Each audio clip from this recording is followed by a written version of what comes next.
Então, vamos continuar aqui com o nosso texto. Agora nós já trocamos. Terminou lá a Santa Isabel e agora o Miranda vai falar que era a hora deles voltarem à sede da instituição. E alguns minutos depois, que eles estavam ali saindo, né? Foram vendo essas coisas, mas já estavam se caminhando. No final do capítulo passado, eles se encaminharam para a entrada, encontraram com outros grupos, e agora estavam juntando o outro pessoal, que era aqueles engenheiros, aquela turma que foi com eles, e estavam indo para a instituição. Aí ele fala que alcançaram, alguns minutos depois, chegaram lá, amanhecia vagarosamente, e o movimento espiritual na comunidade era expressivo, estava amanhecendo, né? E aí ele fala que tinha participantes das atividades mediúnicas estavam retornando ao corpo, ou seguiam em direção do mais além, alguns estavam também ainda andando. E nesse instante, o Spinelli chegou perto dele, do Miranda, e com semblante sério, que expressava alguma preocupação, fez uma síntese da atividade que eles participaram. Porque o Spinelli fica passando sempre as coisas para o Miranda, porque era, desde o início do livro ele falou, nós precisamos que você escreva. Então, o Miranda tinha que estar tudo escritinho nas minúcias, né? Com as minúcias. E para poder, ele chega para esclarecer. Então, ele fez uma síntese. Só que ele quer falar, dar um aviso mesmo. Então, ele chega. Necessitamos comunicar aos bons trabalhadores reencarnados, em chamadas de advertência, o que vem ocorrendo em nossa esfera causal.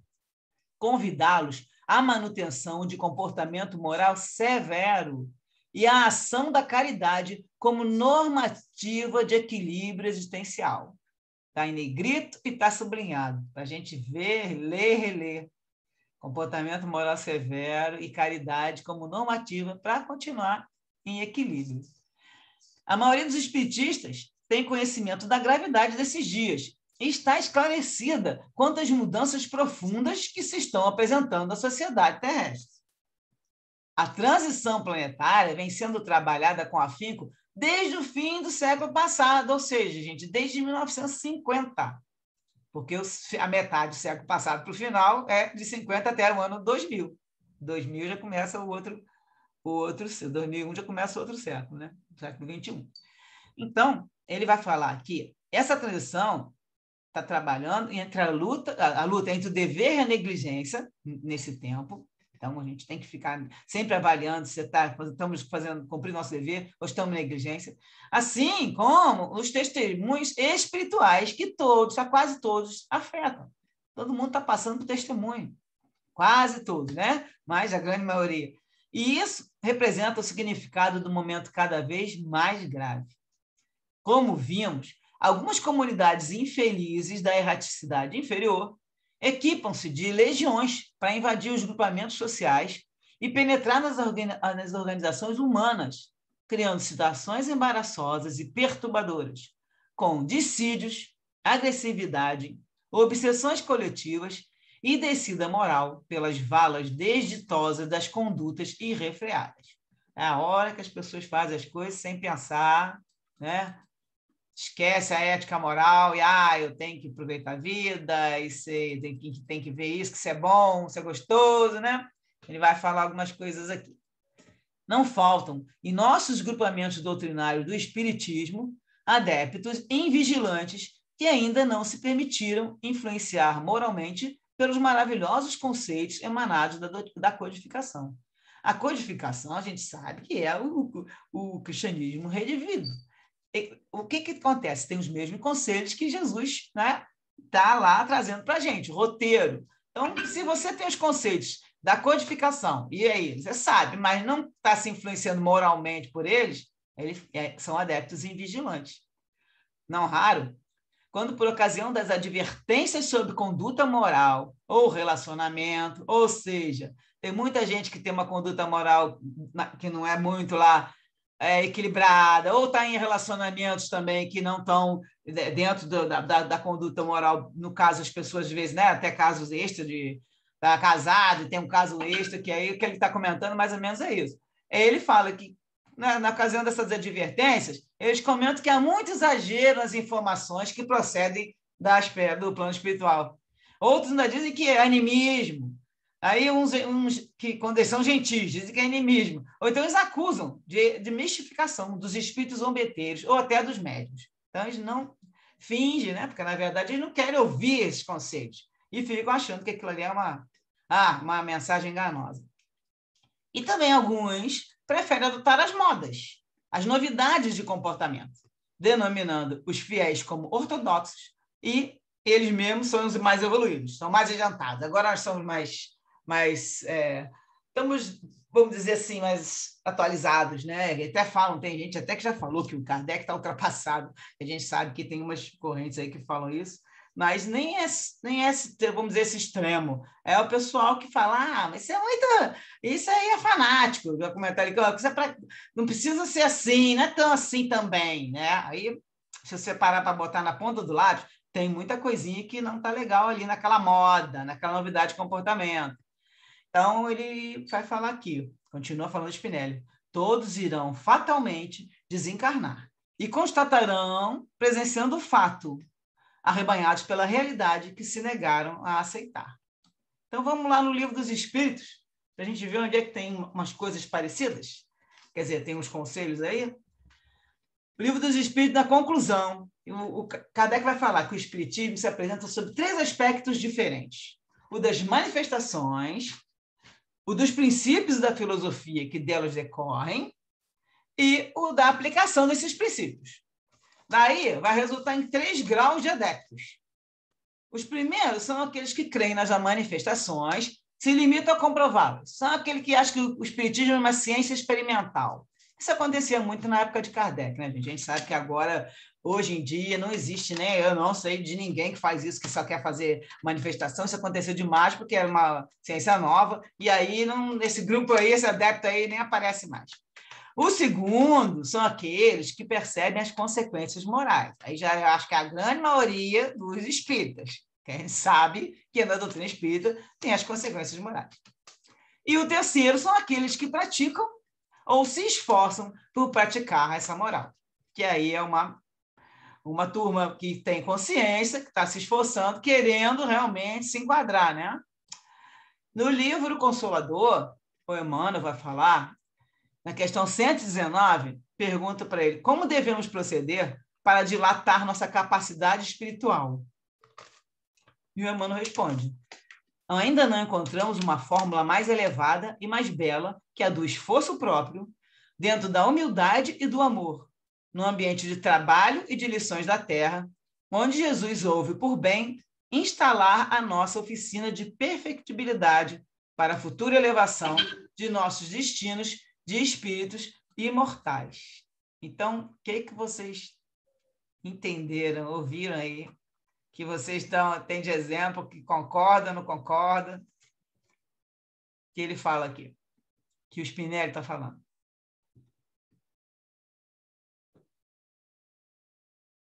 Comenta aí, gente.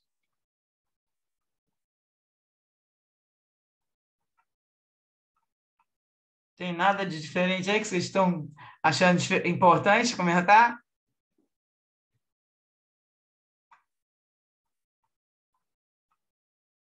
E aqui ele está falando da história das modas, das novidades.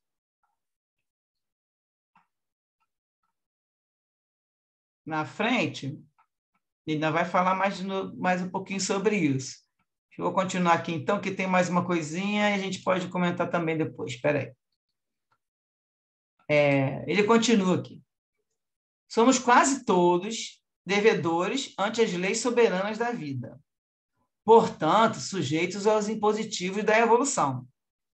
O Espiritismo repete Jesus, e a sua mensagem encontra-se inerente em todos os postulados da codificação, com a sensatez e o equilíbrio de Allan Kardec.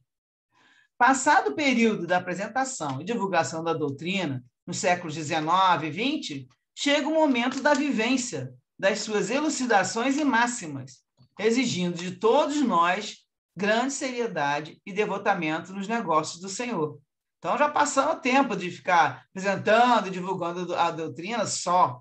Temos que vivenciar isso aí. Vivenciar o que vai lá, Kardec coloca naquele capítulo falando sobre o bom espírita, né? O homem homem de bem, que vai colocar todas aquelas virtudes que a gente não consegue, nem metade a gente chega perto, mas a gente já tem também outro roteiro aí, né, prático. Vamos ver o que a gente pode melhorar.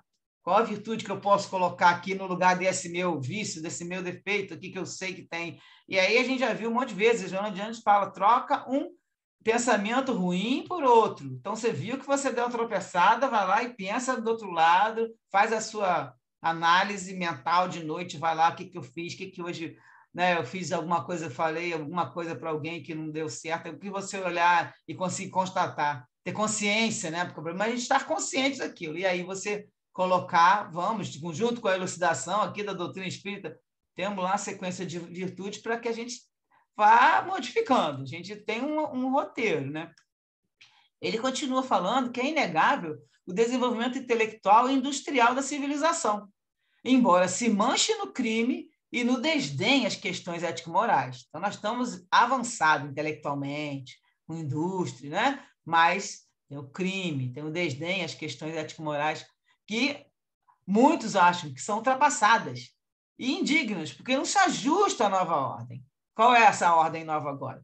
Que ele coloca que acontece demais ainda, né? Que ele bota muito. Devassidão em nome da igualdade, da aceitação de tudo, porque aí você aceita tudo, você não passa como perturbador da ordem e fanático.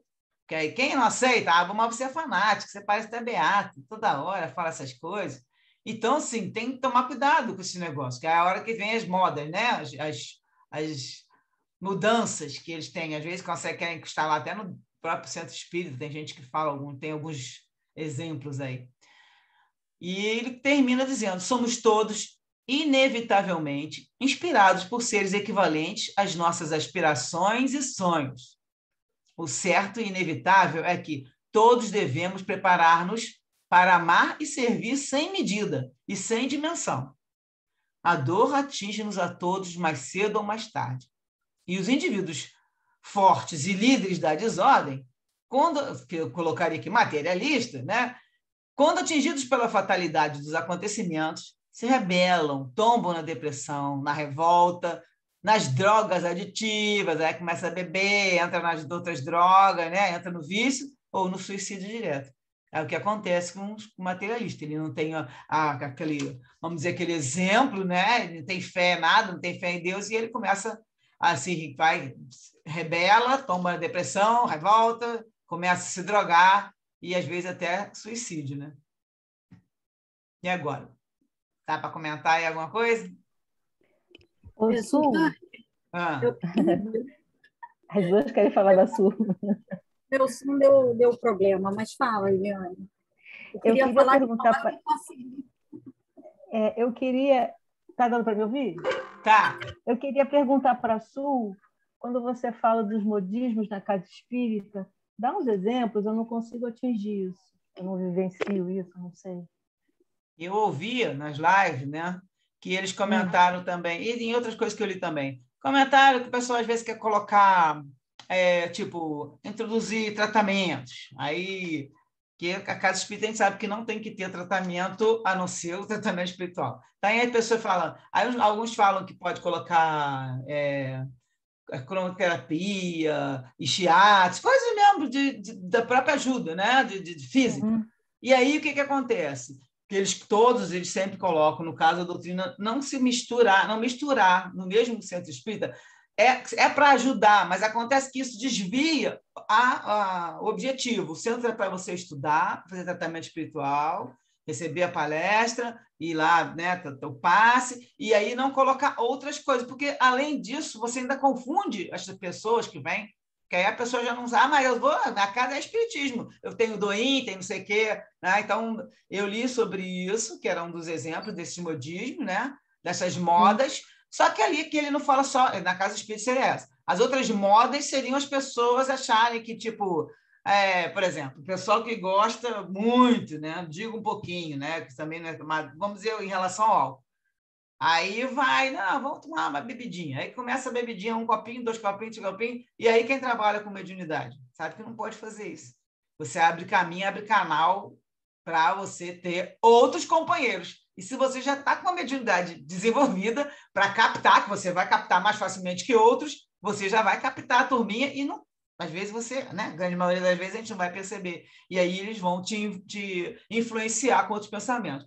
Qual é a ideia que a gente tem que ter? Eu, pelo menos, fico vigiando, né? Eu não, também não devo, essas coisas não faz parte da minha vida, mas eu vigio em relação aos pensamentos. O tempo todo. Qual é o meu objetivo? Não é viver, porque eu tenho que aproveitar a vida, porque hoje o dia é isso, dia é aquilo. Eu vou aproveitar sim, eu viajo, faço um monte de coisa. Só que acontece que meu objetivo, eu fico vigiando para ver se eu não estou entrando no Natal da moda. Aí, então, mas todo mundo vai, todo mundo faz. E aí a gente, mas o meu objetivo não é esse. Então, se aí você, eu já fiquei sabendo de festa para angariar dinheiro para casa espírita que vendia bebida. Tem gente que conta que já teve. Eu acho que hoje em dia é mais difícil, não sei, né? Pelo menos eu não tenho visto o caso. Mas, e é o tipo da coisa que ele também reclama, que às vezes a pessoa vai, não, vamos fazer para ganhar dinheiro para poder consertar o telhado da casa espírita. E aí lá vende bebida. Mas não é isso vamos dizer que assim, a doutrina espírita e nem Jesus vão orientar para você ficar vendendo bebida alcoólica, entendeu? É uma das coisas que não é uma novidade. Aí você é radical, você é fanático. Não, faz quem quer, bebe quem quiser. Eu, por exemplo, não me sinto bem, porque tira a minha consciência. A consciência, a pureza da consciência. Eu não quero nada que fique me alterando a consciência, né? Eu tenho que estar vigiando já ela normal, que dirá ela alterada. Então, seriam os exemplos que eu teria para te dar. Tá, ok, obrigada. Nada. E Carlinhos, o ideal é não misturar, né, Su? O ideal é não misturar as coisas, né? Sim, é por isso que eles falam, para não misturar, porque, inclusive, você não vai orientar quem está chegando. A pessoa fala, não, mas lá tem isso. Por exemplo, uma coisa muito que eles falam é a tal da apometria, que no Rio tem ali o André Luiz, ele no Andaraí, e é dentro do Centro Espírita, inclusive já fui até lá, mas não é, a apometria não faz parte da doutrina espírita. Então tem essa briga, né? Ah, mas o fulano acha que pode, não pode. Não, não é doutrina espírita. Você pode até utilizar junto com a doutrina espírita, mas não é para ter dentro do Centro Espírita, entendeu? Você mistura os conceitos, está misturando. Se nós somos espíritas, queremos estudar doutrina espírita, é o que eu estava comentando antes, que a Carla não estava aí, que nós temos um conhecido que fica querendo estudar chakra, corpo mental, os círculos, coisas energéticas do corpo, dentro de um estudo que a gente era para estar estudando doutrina espírita. E não tem isso no livro. Kardec não fala nisso. Kardec fala coisas com outras palavras, mas não fica estudando sobre o chakra, quanto chakra tem, qual é o chakra que faz isso e aquilo. Então, não é para misturar, sabe? Eu sou nesse ponto, não é que eu sou radical, eu estudo isso, eu já fiz curso de centro de energia. Eu sou, inclusive, já fiz o curso até para poder dar aula sobre isso. Só que acontece que é outra coisa, é uma outra coisa que eu faço na minha vida, não é a hora que eu estudo a doutrina que eu vou colocar esse conteúdo dentro, entendeu? Claro. Né, Carla? Carla sabe. Fala, Carlinhos.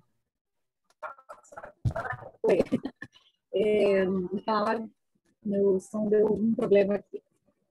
Então, com relação a isso que você está falando, em relação à questão geral, né? As horas, está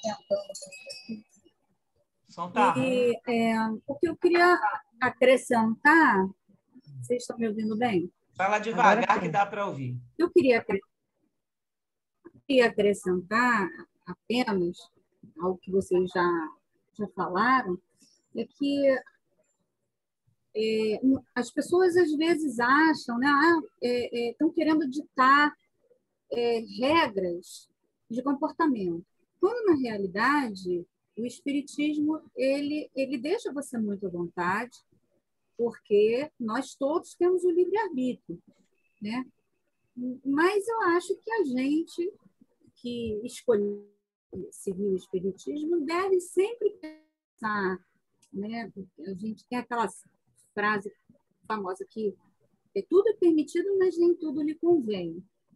Então, eu acho que é importante que nós, que somos estudantes do espírita, que gostamos de estudar, nos sentimos felizes, né, com a doutrina espírita, que a gente tenha em mente esse crivo do bom senso, né, do que é bom para a gente ou não. Basta a gente fazer uma análise bem superficial que a gente vê o que é bom, o que não é.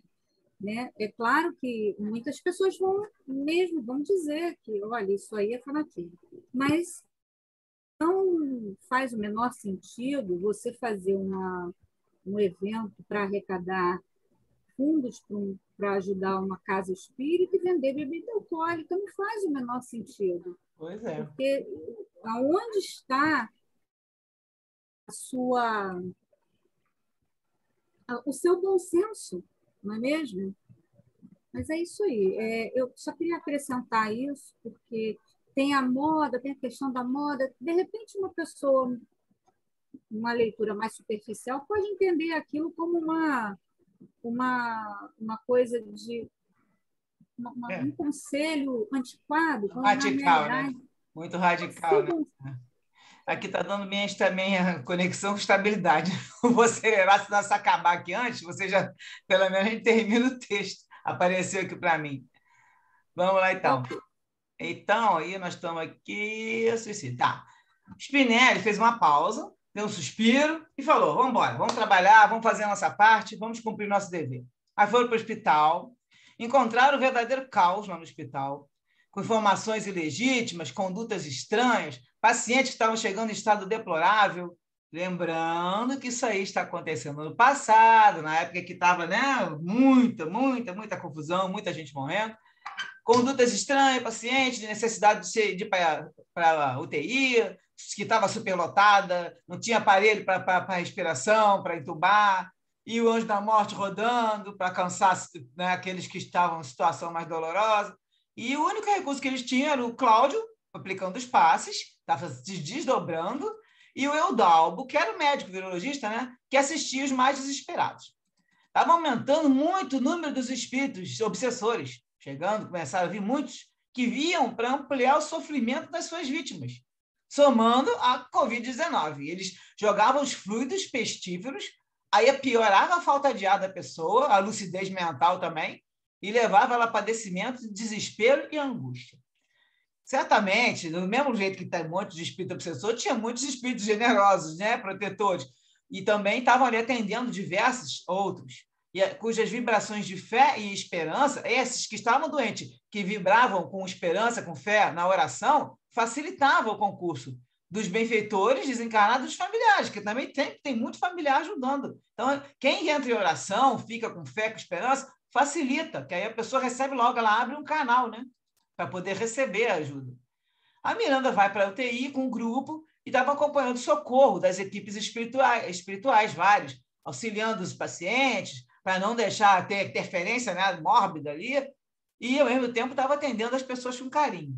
Aí ele vai falar uma coisa bonita que eu achei tão legal, que a gente faz, e a gente sabe, a essa hora é bom de ver que realmente acontece, né? Ele fala, as orações adentravam-se no recinto como suaves melodias, cujas vibrações envolviam aqueles aos quais eram direcionados. Então, olha como é que é bonito quando a gente reza para outras pessoas, né? Entra lá no local, lá na CTI, lá na UTI, onde a pessoa estiver internada, como se fosse uma melodia, uma vibração, envolve a pessoa, e quanto mais gente fazendo isso, mais a pessoa vai também abrir esse canal para a cura, né? A gente sabe que se ela for merecedora, ela recebe.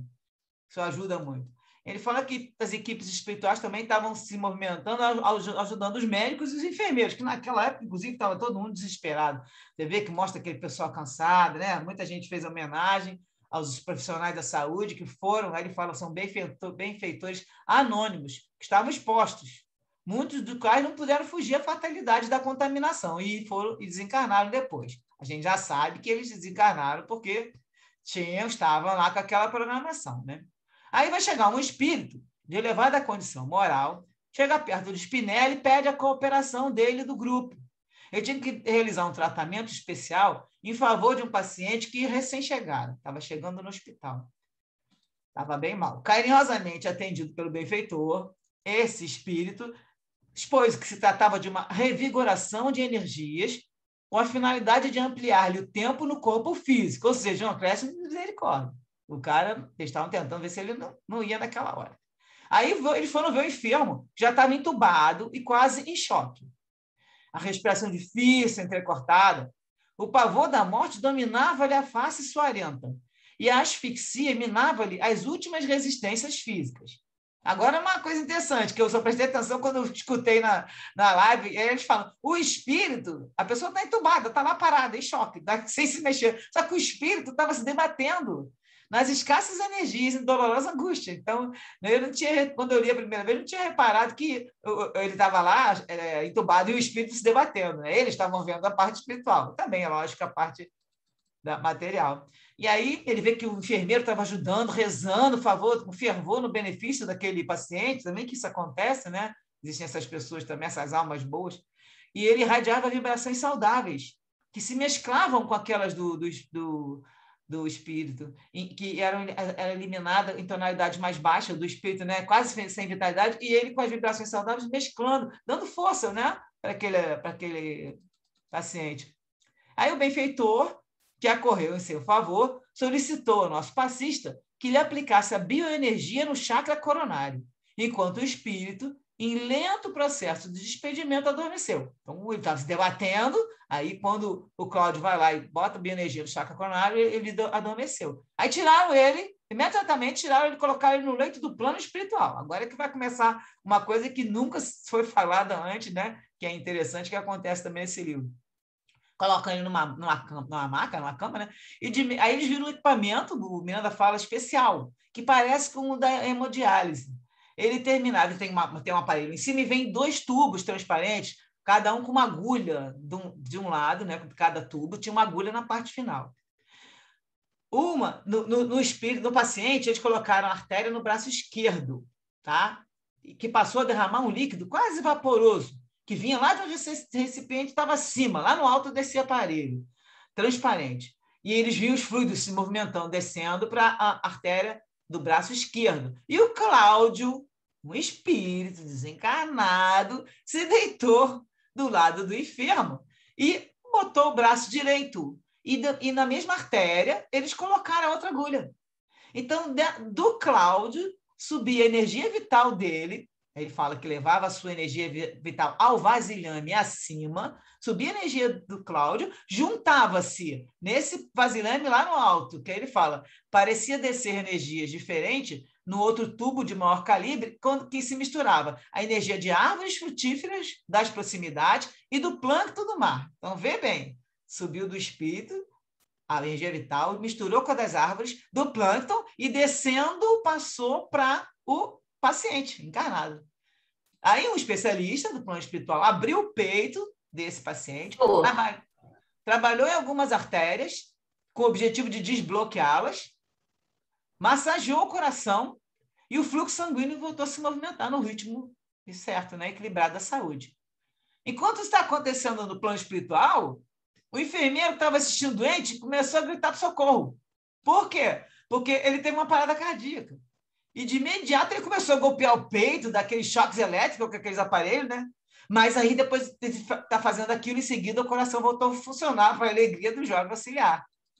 Mas aí o Miranda fala que a parada, no entanto, fora provocada pelos benfeitores, enquanto haviam sido realizadas as terapêuticas. Cessada a aplicação das forças vitais, que prolongaria a existência desse paciente, foram retirados os tubos e tomadas as providências específicas que o acalmaram, diminuindo a aflição anterior. 1 hora depois, o enfermo já apresentava... Dá para ver aí que está saindo som diferente? Oi?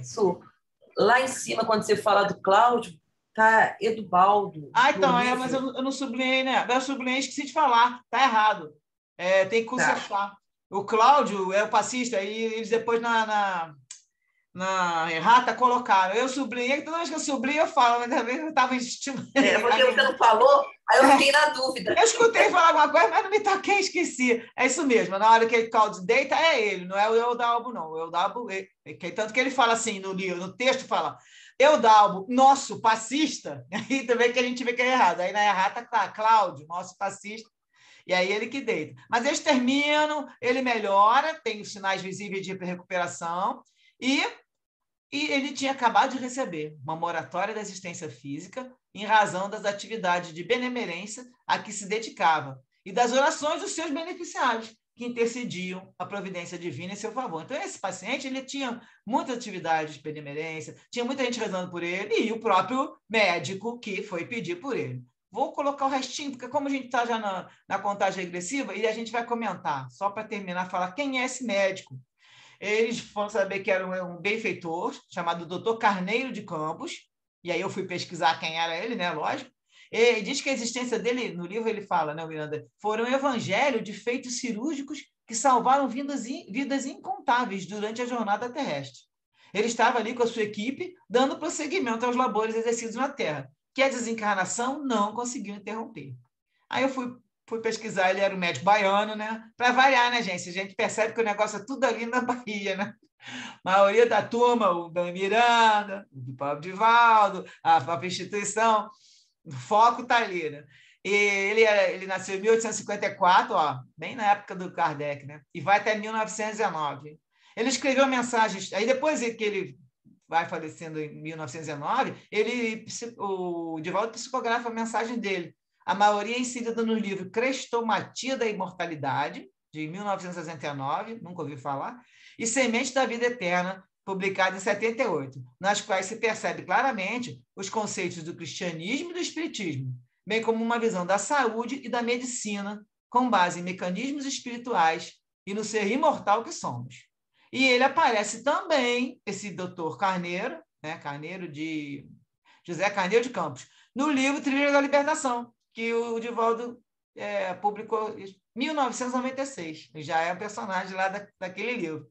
E aí termina aqui, depois de comentários, ele fala que Miranda e Spinelli voltaram para o grupo para continuar as tarefas programadas. Então, vamos lá, fechamos o textinho aqui. Vamos comentar aqui agora, nós temos 5 minutinhos. O que vocês... Entenderam como é que é o aparelho? A Carla caiu, né, gente?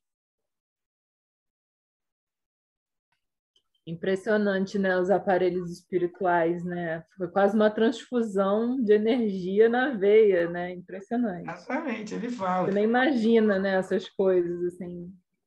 Já pega a natureza, né? Já pega o exterior. É incrível, incrível. É, o fluido do plâncton do mar, né? Das plantas, né? Gente, que barato. E misturando, que eu nunca tinha ouvido falar, com o fluido vital do desencarnado. Porque a gente vê que eles vão fazendo passe, mas que pegar um fluido vital, misturar com os fluidos da natureza. Porque não uma outra hora, que no livro, que ficou uma dúvida que até hoje o pessoal não consegue falar, saber se é ou não é, quando falou lá com o ectoplasma, que aquela... A Malvina não, a outra, a Amália jogou o ectoplasma para a Malvina, lembra dessa história? Que a Malvina estava com o rosto transfigurando, isso no plano espiritual, na reunião mediúnica. Ela, como que encarnada naquela reunião, ela transfigurando para virar o rosto todo, até derretendo, como se fosse ele na fala, para virar. E aí, para ajudar, a Amália joga ectoplasma. Só que o ectoplasma, ele é do ser vivo. Então, aí o pessoal ficou nessa dúvida, mas ectoplasma? Eu acho que seria o fluido vital, poderia colocar, porque o ectoplasma é do encarnado. Até conversando com o João, Aparecido, ele falou, não, pelo que a gente usa, só ectoplasma só para encarnado. Então, naquele momento, eu acho que ela colocou também o fluido vital para a Malvina e conseguiu ajudar para que ela não ficasse tão transformada. Mas o caso aqui dele, ele vai colocar misturado com as árvores, né, frutíferas, que ainda fala árvores frutíferas, e com o plâncton, né, que ele está sempre usando o plâncton, para aumentar. E tudo isso junto com eles. Eles vão lá, mexem na artéria, desobstrui, causa parada cardíaca, porque eles tinham que fazer esse trabalho. Então, no físico... Isso eu achei interessante também, né? Que no físico está acontecendo uma coisa mais... Uma parada cardíaca nele e voltou, né? Mas, na verdade, a gente pensa, meu Deus, porque tanto tem aquela história da quase morte, né? Que às vezes trabalha com a pessoa lá e volta. Então, é muita coisa interessante e diferente, né? E esse mais outra pessoa aí, né? Doutor Carneiro, que é outro médico que está trabalhando. As novas informações espirituais chegando, exatamente, né? Veio com o André Luiz muita coisa, agora está vindo com o Divaldo. Ele já está com o Divaldo desde cedo também, já psicografando, participou lá já de outros livros e vem trabalhando, desde que desencarnou, está direto. que a gente tem serviço sobrando de lá. A gente sabe disso. Então, apesar de ter tantos desencarnados, mas grande maioria dos desencarnados não está, tá trabalhando no que tem que ser. Tchau, Denise. Esse capítulo é recheado, né? É recheado de novidades e coisas muito interessantíssimo, né? É. Então, gente, vocês estão. A gente está com poucos minutinhos, a Carla sumiu, eu acho que caiu a conexão dela lá. Tava ruim a minha, mas a dela ficou pior. Então, quer fazer a oração final, Bia? Tá bom, posso fazer. Vamos fazer para a gente terminar? Então, ótimo, gente. Aqui tá, já falei, não sei se a Eliane escutou, mas a gente está faltando agora, só faltam 4 capítulos, são mais 4 semanas. Então, vamos na reta final e o livro está ficando interessante, cada vez mais. Ó, apareceu Parabéns, Sul, está muito boa. Faltou... Muito bom a direção.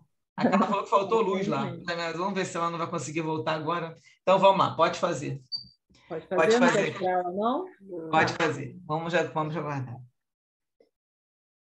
Querido Mestre Jesus, queridos mentores do Lar de Teresa, é com muita gratidão que encerramos mais um estudo desta noite, agradecendo a todo esse suporte espiritual, agradecendo podermos conhecer todos esses conhecimentos, que possamos aplicar esses conhecimentos na nossa vida prática, no dia, buscando nossa renovação interior, a renovação do nosso próximo, ao nosso redor, irradiando essa vibração para todo o nosso planeta, buscando que ele se melhore, que a esperança aumente, que a confiança em Deus, nosso Pai, seja o nosso guia primordial nesses dias de luta.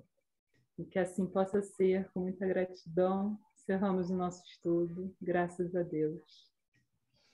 Graças a Deus. Estamos sempre aqui presentes para estudar, lembrar que faz muito bem a gente ficar estudando juntos, porque a gente não perde a conexão, né? Se mantém na vibração, pelo menos nos momentos que a gente está estudando, que a gente está lendo, que a gente está fazendo essas coisas. Beijo bem grande, vai terminar. Semana que vem estamos aí. Na hora certinha. Vamos com Deus. Vou mandar o material já. Beijos, fica com Beijo, vamos com Deus. Boa noite. Tchau, tchau. Tchau.